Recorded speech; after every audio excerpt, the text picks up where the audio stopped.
Hakuna mwanaume malaya, ila kuna mwanamke malaya. Unajua kwa sababu gani?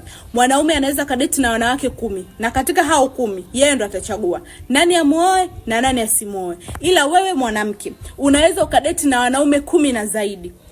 Kila unakopita wakakuita wewe ni malaya, wakakuita wewe ni mwanamke ulioshindikana, wakakuita wewe ni mwanamke ambaye hujiheshimu, na kwanza utajishushia thamani na hautopata mwanaume yoyote ambaye atakuoa, kwa sababu utakuwa na sifa ya umalaya. Tofauti ya mzako mwanaume, hata akidanga, hata akiwa malaya, atatafuta mwanamke wa kumuoa, wa kumweka ndani. Ila wewe sasa ukiwa unadanga sana eti ushindane na mwanaume wako, my dear, mwanaume sio mtu kushindana naye.